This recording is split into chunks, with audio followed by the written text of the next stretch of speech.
ওকে, উপপাদ্য 11 ব্রহ্মগুপ্তের উপপাদ্য, এখান থেকে আমাদের স্টার্ট করতেছি। উপপাদ্যে বলা হয়েছে বৃত্তে অন্তর্লিখিত একটা চতুর্ভুজের কর্ণ দুইটা যদি পরস্পর লম্ব হয়, তো এই কারণে আমরা চতুর্ভুজ না এঁকে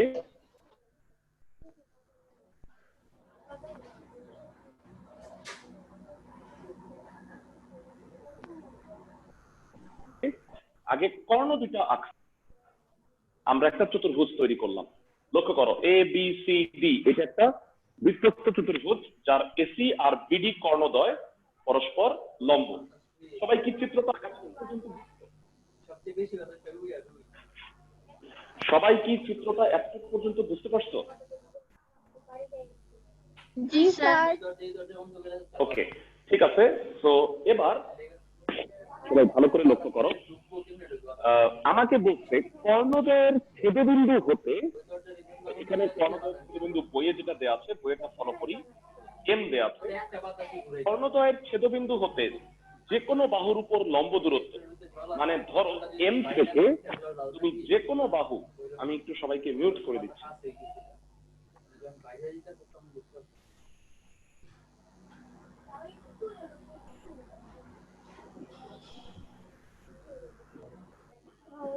আচ্ছা, আর তোমাদের প্রশ্ন না থাকলে সবাই নিচে মিউট থাকো, নাইলে হয় কি বারবার স্ক্রিন চলে যায়, ভিডিওটা ভালো হয় না। আচ্ছা, যেটা বলছে বৃত্তে অন্তর্লিখিত চতুর্ভুজের কর্ণদ্বয় পরস্পর লম্ব হলে কর্ণদ্বয়ের ছেদবিন্দু থেকে যে কোনো বাহুর উপর লম্ব, সে ধরো বিসি বাহুর উপরে লম্ব, ওই ওই বাহুর বিপরীত বাহুকে দ্বিখণ্ডিত করে। মানে বলতো ভাইয়া, বিসি বাহুর বিপরীত বাহু কি চতুর্ভুজের? বিসি বাহুর বিপরীত বাহুটা কোনটা? এডি। তো এডি কে দ্বিখণ্ডিত করবে। তুমি চিত্র আঁকার সময় যেটা করবা, এইটার উল্টা কাজটা করবা। মানে অনেকেই যেটা করে যে এটার উপরে লম্ব এঁকে এটাকে পিছনের দিকে বাড়ায়, এইটা না করে আমি তোমাকে বললাম তুমি এটা সহজ বুদ্ধি নাও, এডি এর মধ্যবিন্দু মোটামুটি আন্দাজে বের করো, সেটা হচ্ছে 3, বইয়ে দেওয়া আছে এফ, এফ দিলাম, এডি এর মধ্যবিন্দু এফ। তুমি করবা কি, এফ আর এম যোগ করে বাড়াও, এফ আর এম যোগ করে বর্ধিত করো, যেটা কিনা বিসি কে ই বিন্দুতে ছেদ করে। সবাই কি বুঝতে পারছো আমার কথা, চিত্রটা? জি ভাইয়া। এবং ই বিন্দুতে যে ছেদ করে, এবং সেটা অবশ্যই বিসি এর উপরে লম্ব হবে। সবাই কি আমার কথা বুঝছো? জি স্যার। জি ভাইয়া। ওকে, তো এটা হলো অঙ্কন, মানে পুরোপুরি আঁকা। আমি এইটা দেয়া, এটা যেহেতু বইয়ে করে দেওয়া আছে, তো আমি এটা বুঝাই দিই তোমাদের। আই থিঙ্ক এটা তোমাদের জন্য ভালো হবে। বইয়ে সম্পূর্ণ করেই দেওয়া আছে, হুবহু বইয়েরটাই লিখতে পারো। তারপরেও আমি একটু বুঝাই দিচ্ছি, একটু সবাই মনোযোগ দিয়ে খেয়াল করো। আমি ধরে নিচ্ছি বইয়ে যেভাবে লেখা আছে, এই কোণটাকে এক্স ধরে নেওয়া হয়েছে, কোণ সিএমই, এই কোণটাকে এক্স কোণ ধরে নেওয়া হয়েছে, এবং কোণ ইএমবি বাকি কোণটাকে ওয়াই ধরে নেওয়া হয়েছে। তার মানে এক্স প্লাস ওয়াই কত, কে কে বলতে পারবা ক্লাসে? এইটা যদি এক্স আর এটা যদি ওয়াই হয়, এক্স প্লাস ওয়াই কত? 90 ডিগ্রি। 90 ডিগ্রি। এক্সেলেন্ট। তো আমাকে সামহাও প্রমাণ করতে হবে, ভাইরা শুনো, এ এফ আর এফ ডিটা সমান, তাইলেই প্রমাণ হবে যে এডি বাহুর মধ্যবিন্দু হচ্ছে এফ। প্রশ্নে বলছে বৃত্তস্থ চতুর্ভুজ এবিসিডি এর এসি আর বিডি কর্ণের ছেদবিন্দু হচ্ছে এম। এখান থেকে আমি যদি বিসি বাহুর উপরে লম্ব আঁকি, তাকে যদি পিছনের দিকে বর্ধিত করি, তা বিসি বাহুর বিপরীত বাহুকে দ্বিখণ্ডিত করবে। ফাইন, তাহলে আমি তোমাদের কাছ থেকে জানতে চাই, এই এক্স আর এটা ওয়াই, এই দুটা যোগ করে হইলো 90 ডিগ্রি। তো ক্লাসে কে কে বলতে পারবা এই কোণটা যদি এক্স হয়, এই কোণটা কত ভাইয়ারা বলো তো? এক্স। X, very good. এই কোণটা কত হবে? ওয়াই।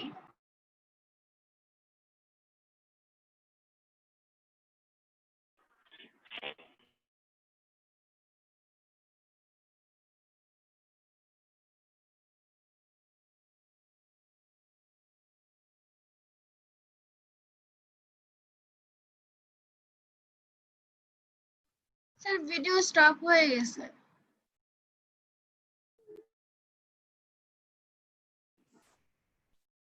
আচ্ছা যাই হোক, এবার শুনতে পাচ্ছ? জি স্যার।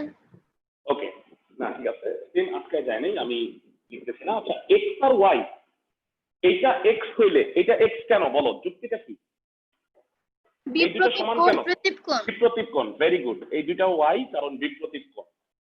ক্লাসে কে কে বলতে পারবা বিসি বাহুর উপর, ভালো করে শোনো, বিসি বাহুর উপর, বিসি বাহু নয়, আমি জানতে চাচ্ছি, দুঃখিত, সিডি, সিডি চাপের উপর দণ্ডায়মান বৃত্তস্থ কোণ দুইটা কত কত হবে? ক্লাসে কে বলতে পারবা? ডিবিসি আর ডিএসি। এইটা আর এইটা, তাই তো? মানে সিডি চাপের উপর দণ্ডায়মান বৃত্তস্থ কোণ হচ্ছে সিবিডি আর সিএডি। আশা করি সবাই বুঝছো। এবার তোমরা আমাকে বলো এরা, এক্স প্লাস ওয়াই যদি 90 ডিগ্রি হয় তাহলে আমাকে বলো এক্স ইকুয়াল টু কত? 90 ডিগ্রি মাইনাস ওয়াই। হেল্প করো ভাইয়া, এইটা যদি 90 ডিগ্রি হয়ে থাকে, এটা অবশ্যই 90, আর এটা হচ্ছে ওয়াই, বলো তো এই কোণটা কত? এটা ভাইয়া দেখো, এইটা হচ্ছে 90, আর এই দুইটা যোগ করে হবে 90। এইটা যদি ওয়াই হয় তাহলে অবশ্যই এইটা কি হবে? এক্স হবে না? জি ভাইয়া। আমি আবার বলি, এটা 90, তাহলে এই দুইটা মিলায় 90, আর আমরা জানি এক্স প্লাস ওয়াই হচ্ছে 90, তাহলে এটা যদি ওয়াই হয় তাহলে এটা অবশ্যই এক্স হবে। সবাই কি আমার কথা বুঝছো? জি ভাইয়া। আবার সিডি চাপের উপর দণ্ডায়মান বৃত্তস্থ কোণ হচ্ছে সিবিডি আর সিএডি, এই দুইটাই হচ্ছে এক্স। সবাই কি আমার কথা বুঝতেছো? এটা যেহেতু এক্স, তাহলে এটাও কি হবে? এক্সই হবে। সবাই কি আমার কথা বুঝতেছো? জি স্যার। ভাইয়া। ওকে, আর আরেকবার বলো, এবি চাপের উপর দণ্ডায়মান, এবি চাপের উপর দণ্ডায়মান বৃত্তস্থ কোণ দুইটা কি কি? ক্লাসে কে কে বলতে পারবা? এবি চাপের উপর সিডি আর এডিবি আর এডিবি, তাই তো? এখন আমাকে বলো আবারও, এই কোণটা যদি 90 ডিগ্রি হয় আর এটা যদি এক্স হয়, এটা কত? 90 ডিগ্রি মাইনাস এক্স মানে হচ্ছে ওয়াই, তাই না? 90 ডিগ্রি ওয়াই মানে 90 ডিগ্রি মাইনাস এক্স।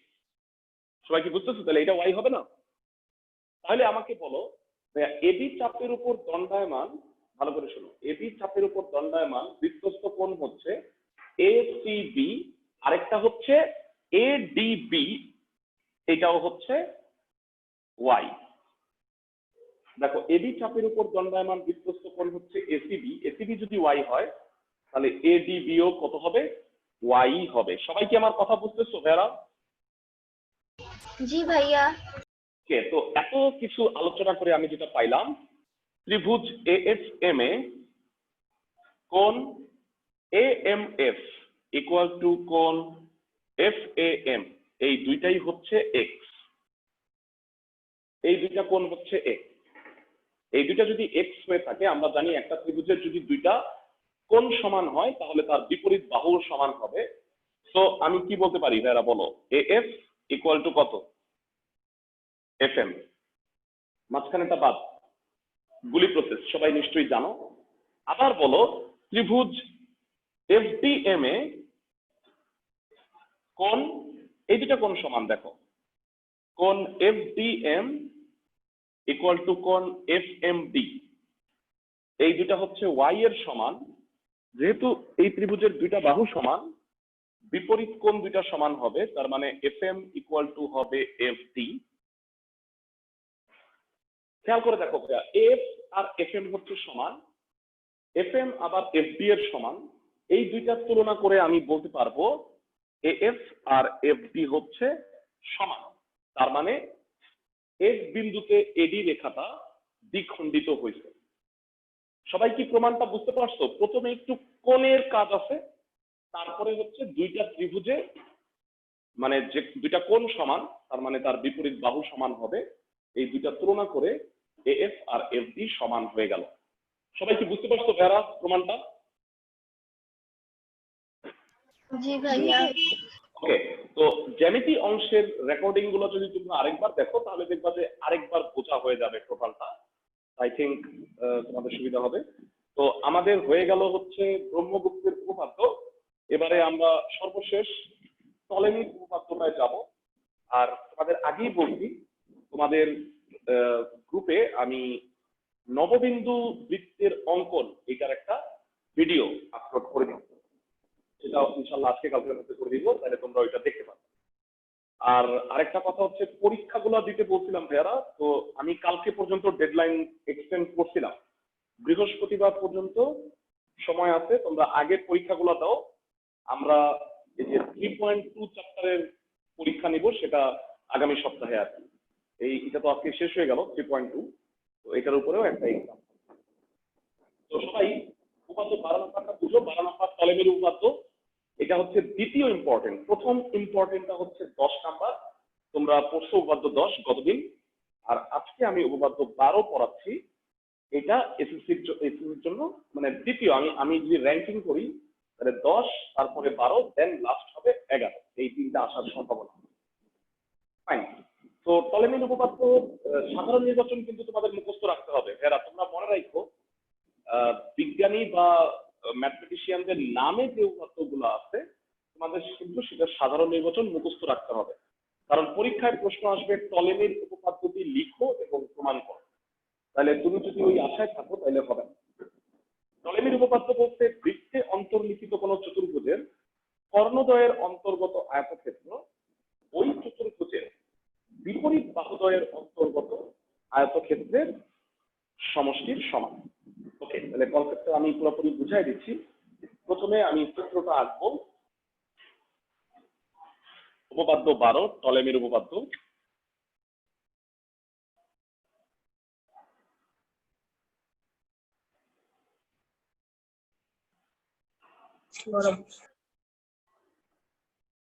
ওকে,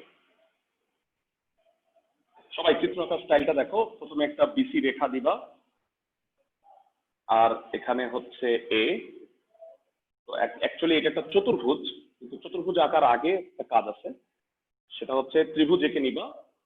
এবং এই যে বিসি চাপটা, এই বিসি চাপের বি এর কাছাকাছি তুমি ডি রাখবা, মানে বি এর কাছে, সি থেকে দূরে রাখবা ডি। তারপরে তুমি এ ডি যোগ করো, তারপরে তুমি ডি এর সাথে দুই কোণা যোগ করে এইটাকে একটা চতুর্ভুজ বানাবা। সবাই আমার কথা শুনুন। প্রথমে বিসি রেখাটা দিবা এবং এবি আর এসি যে কোনো দুইটা বাহু। সবসময় মনে রাখবা ডি বিন্দুটাকে বি এর নিকটে রাখবা। এর পিছনে রিজন হইল, আমি যে বইয়ে যে চিত্রটা আঁকা আছে সেখানে বিএডি কোণটাকে সিএডি এর চেয়ে ছোট প্রকাশ করতে হবে। বিএডি কোণটা সিএডি এর চেয়ে যেন ছোট হয় সেটা খেয়াল রাখবা। সবাই কি চিত্রটা বুঝতে পারছো কিভাবে আঁকবা? জি ভাইয়া। ওকে, সো ফাইনালি অঙ্কনে যে কাজটা আছে সেটা হলো বিএডি কোণের সমান করে তুমি এসি রেখার উপরে একটা কোণ আঁকবা, তার নাম হচ্ছে সিএপি।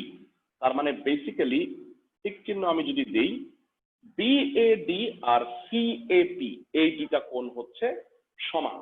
তো যেটা কিনা বিসি রেখাকে এসে পি বিন্দুতে ছেদ করবে। সবাই কি চিত্রটা বুঝছো? চিত্রের অঙ্কনটা বুঝছো? জি ভাইয়া। ওকে, আর প্রমাণ যেটা করতে হবে এবার সেটাই আসছে। প্রমাণে বলতে বৃত্তে অন্তর্লিখিত চতুর্ভুজ মানে এবিসিডি একটা,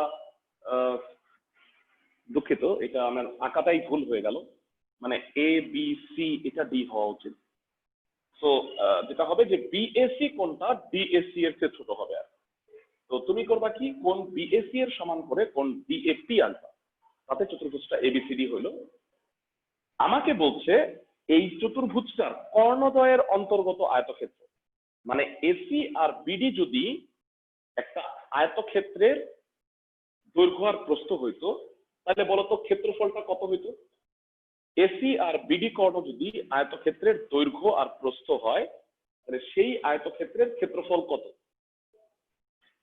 AC into BD. AC into BD.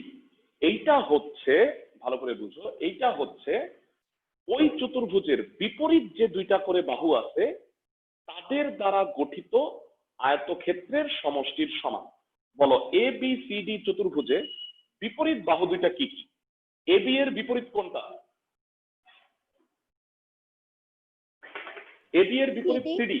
CD. তাহলে এই দুইটা দ্বারা আয়তক্ষেত্রের ক্ষেত্রফল হবে এবি ইন্টু সিডি প্লাস আরো দুইটা বিপরীত বাহু আছে, সেটা হলো এডি আর বিসি। তো এটাকে আমি লিখবো এডি ইন্টু বিসি,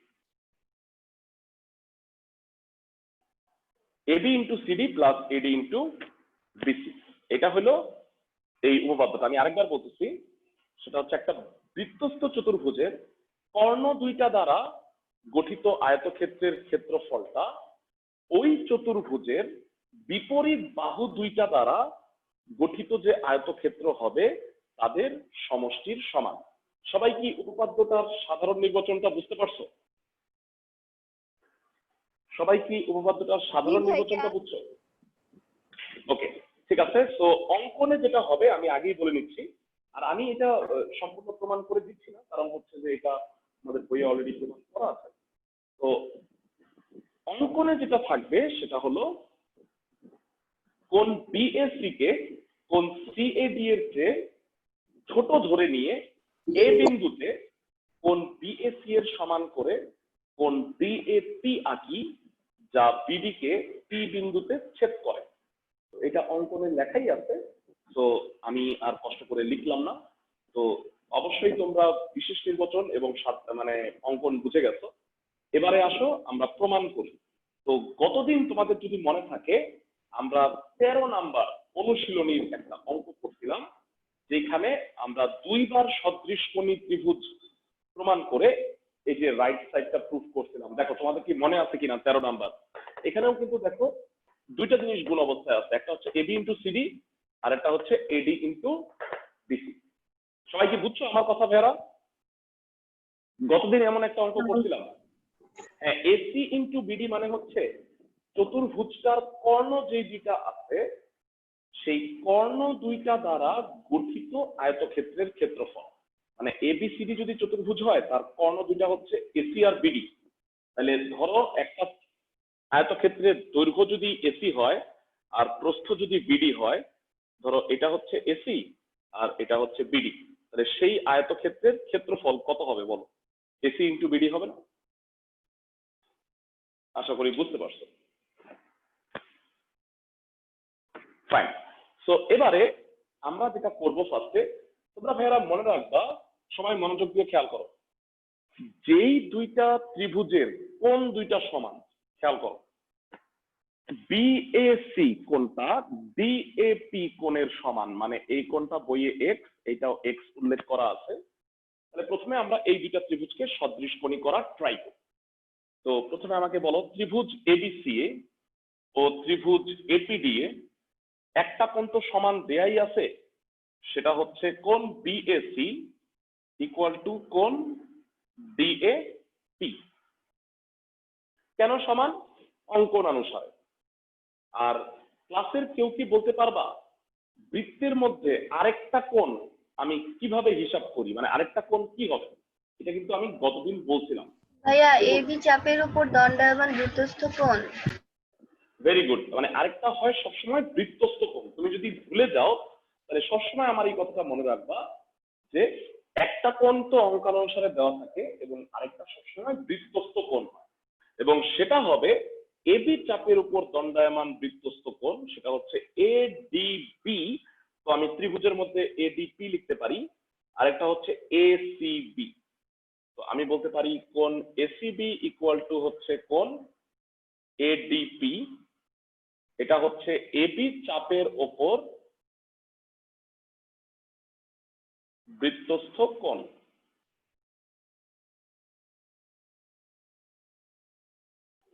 ঠিক আছে, তাহলে দুইটা কোণের সমান হয়ে গেল। তাহলে অবশিষ্ট কোণ কোনটা বাকি থাকে? এইটা আর এইটা। অবশিষ্ট কোণ এবিসি ইকুয়াল টু অবশিষ্ট কোণ এপিডি। সুতরাং ত্রিভুজ এবিসি ও ত্রিভুজ এপিডি সদৃশকোণী। তাহলে দুইটা ত্রিভুজ যদি সদৃশকোণী হয় তাহলে অনুরূপ বাহুগুলো হচ্ছে সমানুপাতিক, আমরা সবাই জানি। তাহলে বলো গুলি প্রসেস অনুযায়ী BC by DP equal to AB by AP equal to AC by AD. এটা হলো সদৃশকোণী ত্রিভুজের অনুরূপ। ভিডিও কেটে কেটে আসে। ভিডিও কেটে আসতেছে বুঝছি, কারণ হচ্ছে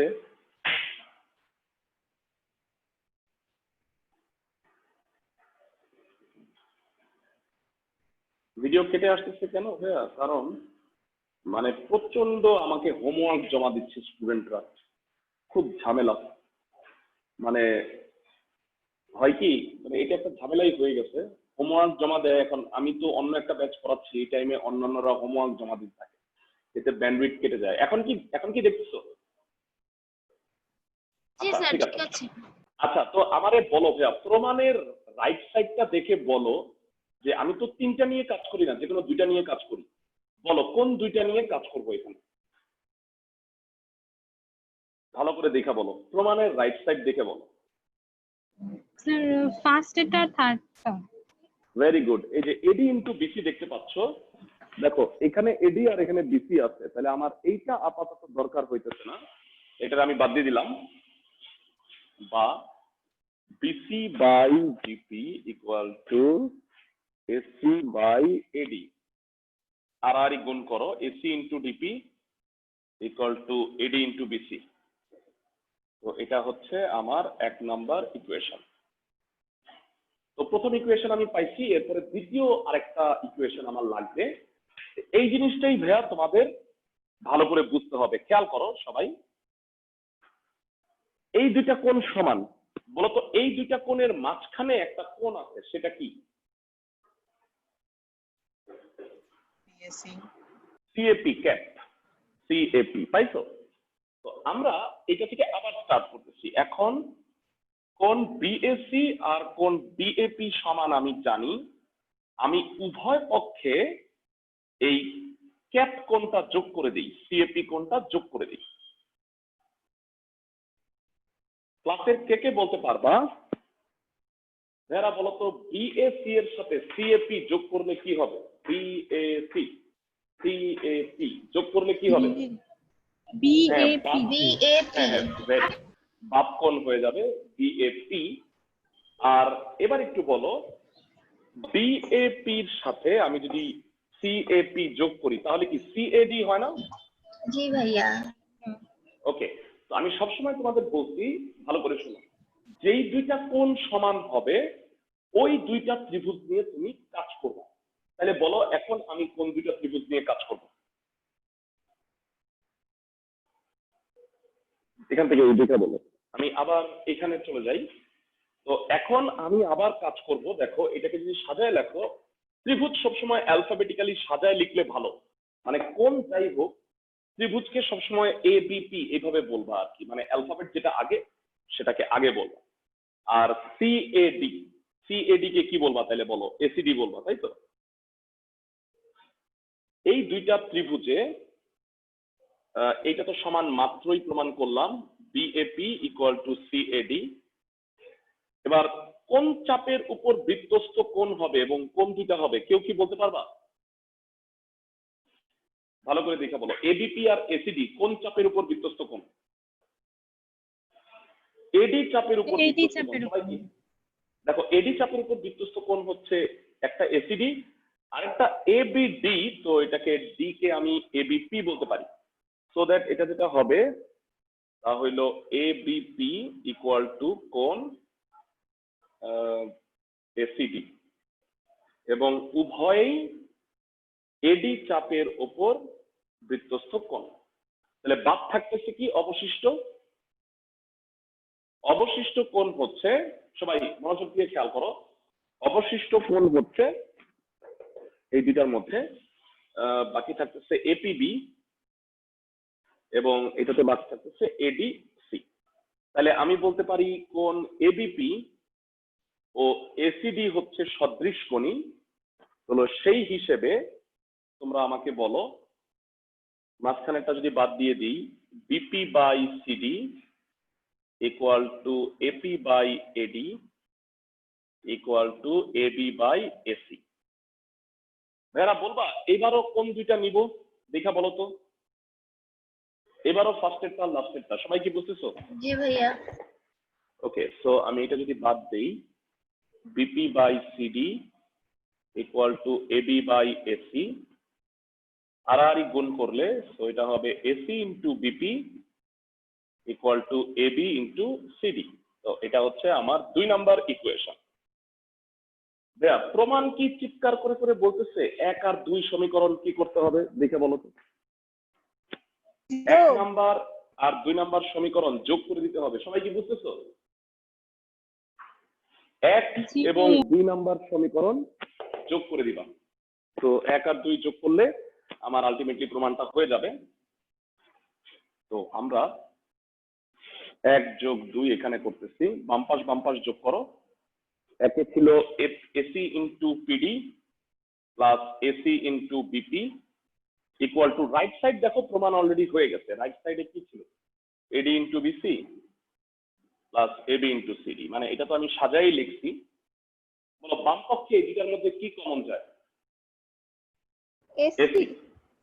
তো কমন নিলে হবে পিডি প্লাস বিপি, আর ডানে কিন্তু প্রমাণ অলরেডি হয়ে গেছে, AB into CD plus AD into BC. একটু জানতে চাচ্ছি পিডি প্লাস বিপি কত হবে? BD. BD, good. So AC into BD AB into CD plus AD into BC.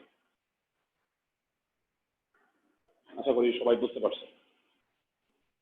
সবাই কি বুঝছো ভাইরা প্রমাণটা? জি সবাই ভাইয়া। কি সবাই প্রমাণটা বুঝছো?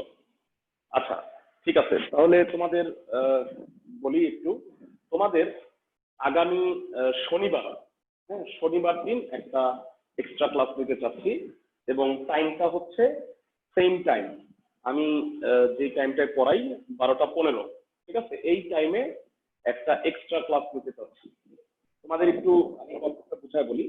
ভেক্টরের জন্য আমাদের 3টা ক্লাস লাগবে, হ্যাঁ ভেক্টর। তো আগামী সপ্তাহে আমি চাচ্ছি শনি সোম বুধ এই 3 দিন আমি ভেক্টর পড়াবো, তাতে আমাদের ভেক্টর চ্যাপ্টারটা মোটামুটি শেষ হয়ে যাবে, মানে অধ্যায় 12। আর তারপর থেকে তার পরবর্তী যে সোমবার, সেখান থেকে কিন্তু শুধুমাত্র তোমাদের নতুন যে সৃজনশীল প্রশ্নের আমি একটা কি বলবো শীটের মতো দিয়ে দিব, অধ্যায় ভিত্তিক সৃজনশীল প্রশ্ন এবং এমসিকিউ দেওয়া আছে। মানে এটা হলো গত 2 বছরের টেস্ট পেপারের উপরে ডিপেন্ড করে এইটা করা হয়েছে। তো এইটা আমরা রেগুলার ক্লাসে সলভ করতে থাকবো অধ্যায় ভিত্তিক। এবং ভাইয়া এটার এটাকে একটা, ফেসবুক গ্রুপে দিবেন? থামো থামো থামো, ওয়েট ওয়েট, থামো আমাকে বলতে দাও। সেটা হচ্ছে আমি মানে তোমাদের এইটা যে কার্যক্রমের একটা প্রসপেক্টাস আছে, প্রসপেক্টাসটা আমি তোমাদের কালকে বা পরশুর মধ্যে তোমাদের গ্রুপে আমি দিয়ে দিব, এবং সেখানে কোন কোন দিন কোন কোন অধ্যায় করানো হবে এটা ডিটেইল লেখা থাকবে। তো তোমরা যেটা করবা, এখন থেকে সৃজনশীল প্রশ্নগুলো সলভ করতে থাকো। আর আমি আগেই বলছি যে আমার যে 9-এর ব্যাচ, যেটা হচ্ছে শুক্র শনি বিকাল 3:30টায়, এই ব্যাচের রেগুলার আমাদের মানে রিপিট যেটা সেটা চলতে থাকবে। তো তোমরা যারা 10-এর স্টুডেন্ট আছো, তোমাদের জন্য তোমরা যদি মনে করো ভাইয়া ওই ব্যাচে ক্লাস করতে থাকবা, কোনো প্রবলেম নাই।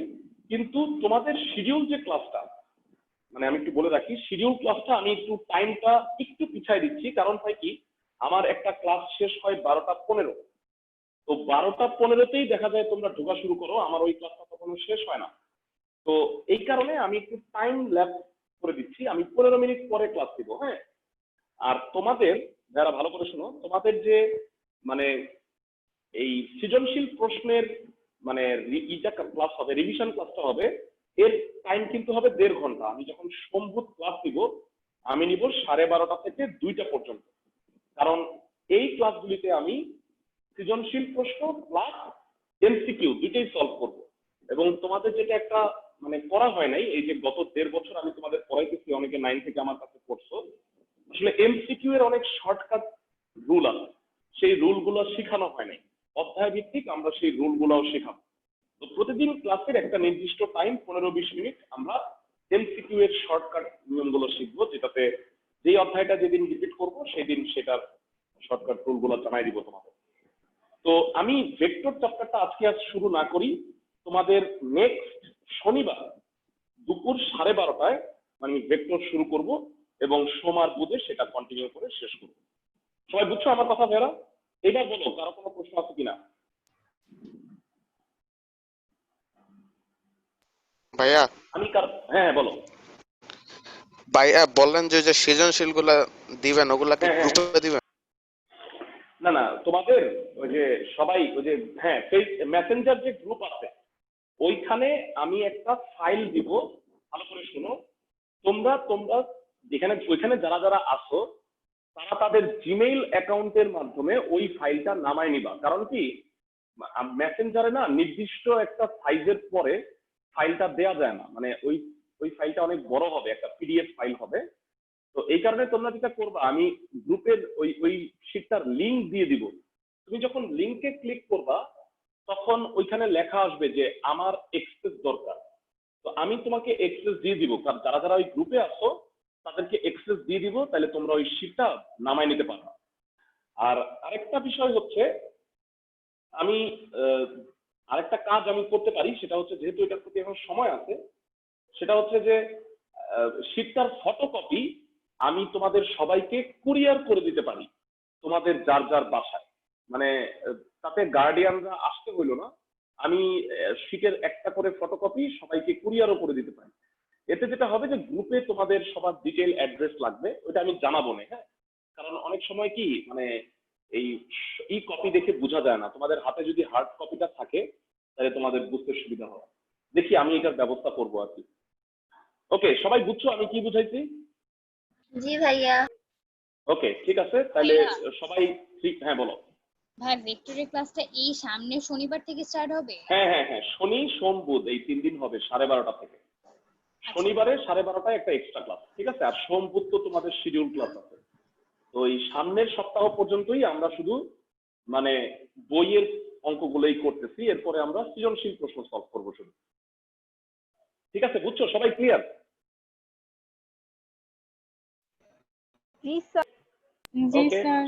সবাই ভালো থাকো। এটার ভিডিওটা আমি আজকে গ্রুপে অ্যাড করে দিব। স্যার, বলো বলো স্যার। স্যার একটা রিকোয়েস্ট ছিল। হ্যাঁ হ্যাঁ, রিকোয়েস্ট বলো, রিকোয়েস্ট বলো। স্যার ভিডিওগুলো আরো এক সপ্তাহ একটু ইউটিউবে রাখেন। ইউটিউবে তো থাকবে, 1 সপ্তাহ রাখবো, যাও আরো 1 সপ্তাহ রাখবো, তারপরে প্রাইভেট করবো না। হ্যাঁ, এই সপ্তাহের মধ্যে দেখো তোমরা, আগামী Thank you, sir. বুধবার পর্যন্ত রাখবো। ভাইয়া বলো ভাইয়া। ভাই মেসেঞ্জারে কি আপনার এই ইসের কোনো গ্রুপ আছে এই ব্যাচের? হ্যাঁ, তুমি তুমি গ্রুপে অ্যাড নাই? তোমার নাম কি? ভাইয়া মোহাইমিন তানজিম।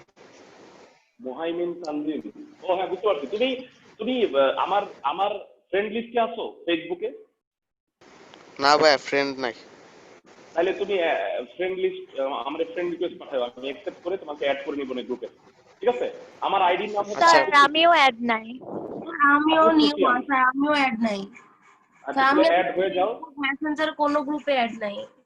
আচ্ছা, তাহলে তোমরা আমাকে এই যে আমার ফেসবুক প্রোফাইল নেম হচ্ছে আবু সুফিয়ান, এখানে আমার ছবি আছে, দেখে আমাকে অ্যাড করে নাও। আর অ্যাড আমি করা মানে আমি যখন ফ্রেন্ড রিকোয়েস্ট অ্যাকসেপ্ট করব, তোমরা আমাকে একটা মেসেজ দিবা যে ভাই আমি এত অমুক ক্লাসের, আমাকে ওই 10 এর গ্রুপে অ্যাড করে নেন, তখন আমি অ্যাড করে নিব। সবাই কি বুঝছো আমার কথা? জি স্যার। ওকে ঠিক আছে, সবাই ভালো থাকো। ভাইয়া ভাইয়া বলো বলো। ভাইয়া সম্ভাবনার ক্লাস কি ক্লাস 9 এ 9 এর ক্লাসে হবে? 9 এ হবে হবে হ্যাঁ। হ্যাঁ, আচ্ছা, ওদের না 80% বইয়ের সবগুলা জিনিসই আবার রিপিট হবে, কারণ ওদের তো হাফ ইয়ারলি আর বার্ষিক পরীক্ষার সিলেবাস দুইটাই পড়াচ্ছে, বুঝছো? তাহলে ওদের দেখা যাবে যে অলমোস্ট সব, তোমরা মনে আছে তোমাদের 9 এর 2 মানে টার্মে তো প্রায় পুরো বই পড়ে ফেলছো, কয়েকটা মাত্র চ্যাপ্টার বাকি ছিল। তো ওই চ্যাপ্টার গুলো তো আমরা ফার্স্টেই পড়াইছি, মানে জানুয়ারি ফেব্রুয়ারি মাসে। তো তোমরা দেখা যাবে আলটিমেটলি সবই রিপিট করতে পারবা, বুঝছো? জি ভাইয়া। ঠিক আছে, ভালো থাকো সবাই। আচ্ছা স্যার আসসালামু আসলে